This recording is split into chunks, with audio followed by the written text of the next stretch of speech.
بسم اللہ الرحمن الرحیم ایاک نعبد و ایاک نستعین۔ میں آج اپنے ان سارے پاکستانیوں کا شکریہ ادا کرنا چاہتا ہوں کہ جو آج سڑکوں پہ نکلے، جنہوں نے مظاہرے کیے، پروٹیسٹ کیا، ایک الیکشن کمشنر کے ایک جانبدار فیصلے، ایک سازش کا حصہ بن کے، ایک مافیا کا حصہ بن کے اس نے جو فیصلہ کیا آج، اور جس کی وجہ سے میری قوم سڑکوں پہ نکلی، میں سب کا شکریہ ادا کرنا چاہتا ہوں۔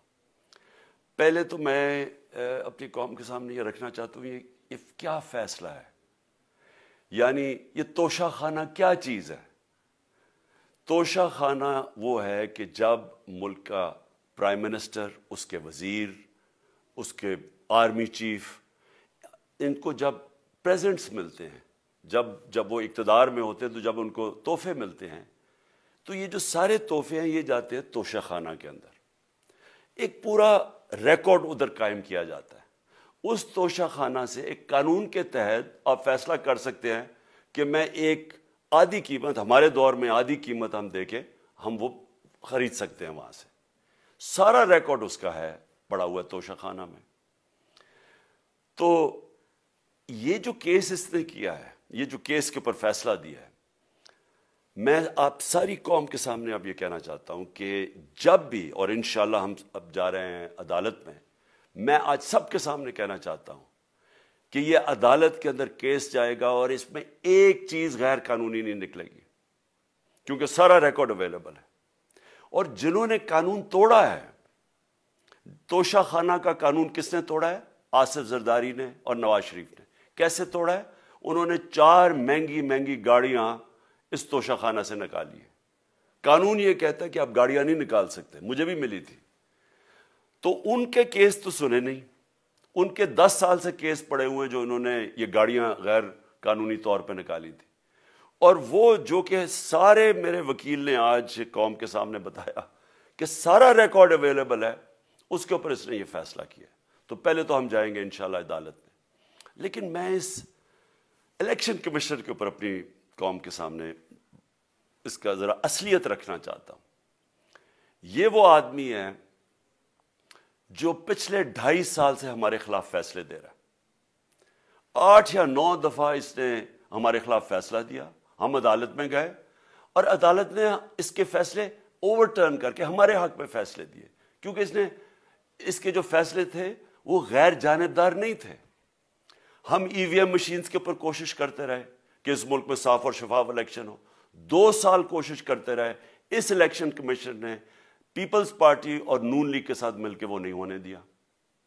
ہم نے عدالت میں گئے کہ جو سینٹ کے اندر پیسہ چلتا ہے، سینٹ کے الیکشنز کے اندر، کہ وہ ووٹ ویریفائبل ہونی چاہیے، یعنی لوگوں کو پتہ ہونا چاہیے کہ آپ کے MP کدھر ووٹ ڈال رہے ہیں۔ ہم سپریم کورٹ میں گئے، سپریم کورٹ میں اجازت دے دی کہ ووٹ ویریفائبل ہونی چاہیے، اس نے روک دی۔ اس کے بعد یوسف رضا گیلانی کا بیٹا پیسے دیتے ہوئے پکڑا گیا ووٹ خریدتے ہوئے، اس نے کوئی ایکشن نہیں لیا۔ یہ اس نے جب ہمارا یہ ابھی جو آڈیو لیکس ہوئی ہے، اس کے اندر کیا چیز آئی ہے سامنے؟ آڈیو لیکس میں یہ سامنے آئی کہ نون لیگ کے ساتھ بیٹھ کے یہ فیصلے کر رہا تھا کہ کون سے حلقے ہمارے کمزور ہیں اور کدھر PDM کی ووٹ جو تھی ہمارے حلقوں سے دگنی تھی۔ اس نے ان کے ساتھ بیٹھ کے فیصلے کیے۔ یہ جو ابھی حال ہی میں الیکشن ہوئے ہیں، اسی الیکشن کمیشن ہے۔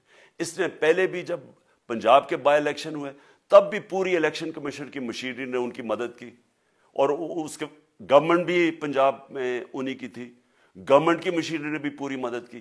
اس کے باوجود دونوں دفعہ یہ الیکشن ہار گئے، اور الیکشن اس لیے ہارے کہ پاکستان کی قوم ان کو ریجیکٹ کر بیٹھی ہے، اور اللہ کا شکر ادا کرتا ہوں ہمارے ساتھ کھڑی ہے۔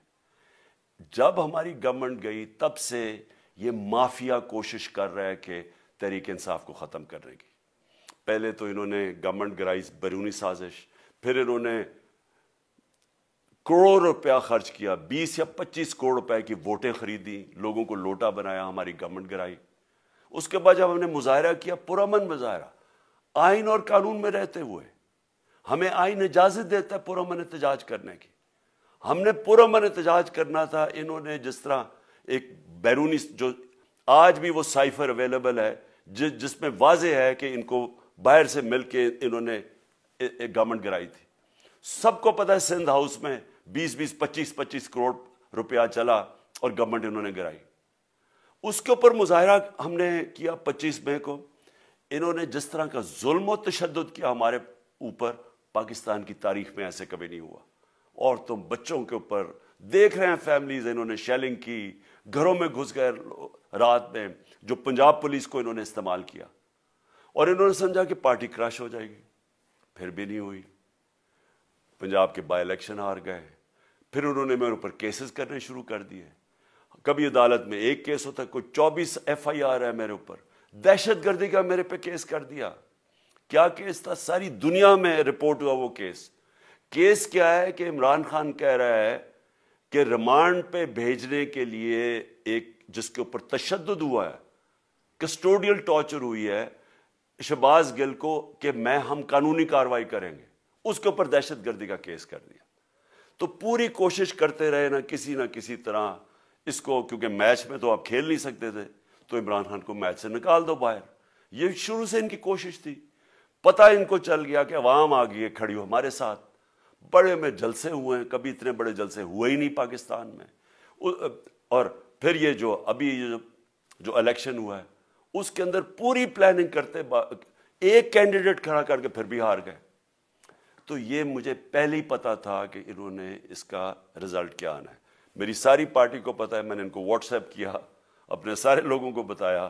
مجھے کل رات میں نے سب کو بتا دیا کہ اس نے ڈسکوالیفائی کرنا ہے, کیونکہ یہ اس سازش کا حصہ ہے, یہ مافیا کا حصہ ہے.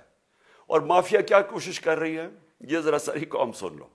جو پاکستان کی سب سے بڑی پارٹی ہے, جو فیڈرل پارٹی ہے, باقی پارٹیز تو اب صوبائی پارٹیز رہ گئی ہیں, چھوٹی سکڑ کے ہو گئی ہیں فیملی پارٹیز. جو سارے ملک کے اندر ایک فیڈرل پارٹی ہے, اس کو ختم کرنے کی کوشش کر رہے ہیں. اور یہ میں پھر سے اس ملک کی تکلیف دے جو ہمارا تاریخ کا حصہ تھا, جب ایسٹ پاکستان ہمارے سے علیحدہ ہوا, کیا ہوا تھا؟ جو پارٹی کو سب سے بڑا مینڈیٹ ملا اسی پارٹی کو ختم کرنے کی کوشش کی. ملک کا جو ہوا وہ تاریخ کا حصہ ہے. یہ پھر کوشش کر رہے ہیں کہ ایک پارٹی جو ساری فیڈریشن کو اکٹھا رکھ سکتی ہے, اسی پارٹی کو ختم کرنے کی کوشش کر رہے ہیں کہ جناب عمران خان کو کسی طرح ڈسکوالیفائی کرے اور پھر الیکشن ہو. اور پھر مجھے اور نواز شریف کو ایک ہی طرح دکھایا جا رہا ہے کہ اچھا جی عمران خان بھی ڈسکوالیفائی ہو گیا تو نواز شریف بھی ہو گیا. نواز شریف اس ملک کا بڑا مجرم ہے. 30 سال سے چوری کر رہا ہے اس ملک کا پیسہ باہر. بڑے بڑے محلات ہیں اس کے اور اس کے بچوں کے باہر. ایک رسید نہیں دکھا سکتا کہ پیسہ کدھر سے آیا. میں نے کرکٹ کھیلتا تھا تو میں نے ایک فلیٹ خریدا. میں تو پبلک آفس ہولڈر بھی نہیں تھا. 34-35 سال پہلے میں نے فلیٹ خریدا جب کرکٹ کھیلتا تھا.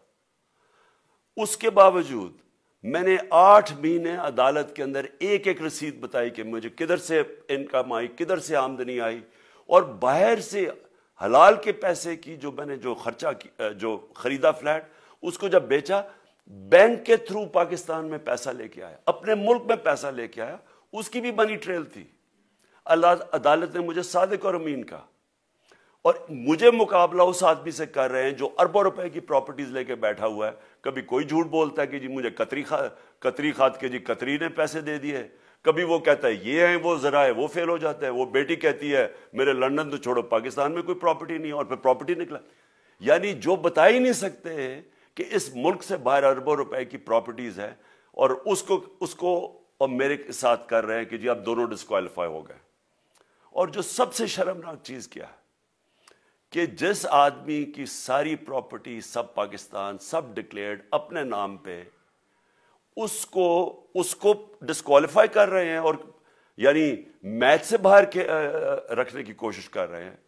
اور کن کو اس ملک میں بچایا جا رہا ہے؟ اس ملک کے بڑے بڑے مجرم جن کے اوپر اربوں روپے کے کیسز ہیں, وہ آ کے پہلے تو ان کو سازش کے تحت ملک پہ بٹھایا جاتا ہے, پھر وہ قانون اسمبلی میں بیٹھ کے نیب کا قانون چینج کرتے ہیں اور 1100 ارب روپے اپنا معاف کروا لیتے ہیں. قوم جب نیچے پسی ہوئی ہے آج مہنگائی میں، بے روزگاری میں، 6 مہینے میں انہوں نے ملک کدھر سے کدھر پہنچا دیا ہے. آج دنیا کہہ رہی ہے کہ پاکستان قرضے نہیں اپنے واپس کر سکتا، ہمارے بانڈز کریش کر گئے ہیں، ہماری انڈسٹری نیچے جا رہی ہے، ہمارا فورن جو پاکستان میں ڈالرز آنے تھے ایکسپورٹس بھی نیچے جا رہی ہیں، ریمیٹنس بھی نیچے جا رہی ہے، ملک کی دولت کم ہو رہی ہے، گروتھ ریٹ نیچے چلی گئی ہے، کسان علیحدہ سڑکوں پہ نکلے ہوئے ہیں، ٹیکسٹائل انڈسٹری وہ 20% بند ہو گئی ہے. 6 مہینے میں وہ پاکستان کو یہاں لے کے آئے ہیں اور اپنے صرف پیسے بچا رہے ہیں، صرف آ کے اپنی چوری بچا رہے ہیں. اور جو آدمی 26 سال سے سٹرگل کر رہے ہیں اس ملک میں، قانون کی بالادستی ہو، انصاف ہو، احتساب ہو، اس کے اوپر کیسز کر رہے ہیں اس طرح کے، صرف اور صرف میرا منہ بند کرنے کے لیے. میں آج اپنی ساری قوم کے سامنے یہ آپ سب کے سامنے یہ وعدہ کرتا ہوں کہ میری جتنی بھی زندگی ہے وہ ان چوروں کا مقابلہ کرنے کے لیے. میں اس کو سیاست نہیں سمجھتا، میں اس کو جہاد سمجھتا ہوں. یہ جو مافیا بیٹھا ہوا ہے جس کا یہ حصہ ہے یہ الیکشن کمشنر، میں جب تک زندہ ہوں میں ان کا مقابلہ کروں گا. میں اپنے سارے آج جو پروٹیسٹرز بیٹھے ہیں، میں آپ سب کو آج پہلے تو شکریہ ادا کرتا ہوں. اب میں کہتا ہوں کہ اب آپ پروٹیسٹ ختم کر دیں. آج آپ پروٹیسٹ اب ختم کر دیں، کیونکہ لوگ اس وقت مشکل میں ہیں اور میں نہیں چاہتا کہ میری قوم مشکل میں ہو. لیکن آپ سب تیاری کریں. میں نے کہا تھا مہینے کے اینڈ میں لانگ مارچ کروں گا، اور میں پوری طرح انشاءاللہ اس ملک کی تاریخ کی یہ سب سے بڑا پروٹیسٹ ہوگا. اور یہ صرف لانگ مارچ پہ ختم نہیں ہوگا، یہ میری حقیقی آزادی کی تحریک چلتی رہے گی جب تک اس ملک کے اندر قانون کی بالادستی قائم نہیں ہوگی. اس طرح کے چور، اس طرح کے ڈاکو، اس طرح کے مافیا، اس طرح کا یہ کرپٹ الیکشن کمشنر، جب تک یہ بیٹھے ہیں میری یہ تحریک چلے گی. اور میں اپنی ساری قوم کو آج کہہ رہا ہوں کہ یہ ملک ایک فیصلہ کن موڑ پہ ہے. اگر ہم جو اللہ کا حکم ہے کہ ظلم اور ناانصافی کے سامنے کھڑے ہو، جہاد کرو، اللہ کا حکم ہے امر بالمعروف، اچھائی کے ساتھ کھڑے ہو اور اس طرح کے چوروں کے خلاف کھڑے ہو، جب تک ہم قوم اس فیصلہ کن وقت پہ اب جدوجہد کرنے کے لیے تیاری نہیں کریں گے، ہم ان چوروں سے اپنی جان نہیں چھڑا سکیں گے. جہاد اللہ نے ہمارے پہ فرض اس لیے کیا ہے کہ جب ہم ظلم کا مقابلہ کرتے ہیں اپنی بہتری کرتے ہیں، ظلم کم ہو جاتا ہے. جب ہم اس طرح کی ناانصافی اور ظلم کے سامنے سر جھکاتے ہیں ہماری معاشرہ تباہ ہو جاتا ہے. جب معاشرہ اچھے اور برے کی تمیز ختم کرتا ہے، یہ چور جا کے ملک کا فیصلہ کرتے ہیں، وہ معاشرہ کو تباہ کر دیتے ہیں. ہم آج اس فیصلہ کن وقت پہ کھڑے ہیں. میں آپ کو کال دوں گا، پھر سے میں آپ کو کہوں، اور انشاءاللہ اس ملک کی تاریخ کی یہ سب سے بڑا مظاہرہ ہوگا، یہ سب سے بڑی پروٹیسٹ موومنٹ ہوگی، اور یہ رکے گی نہیں. اب یہ جب تک ہم اس ملک کو حقیقی طور پہ آزاد نہیں کرتے، یہ میری پروٹیسٹ موومنٹ اب چلتی رہے گی. پاکستان زندہ باد.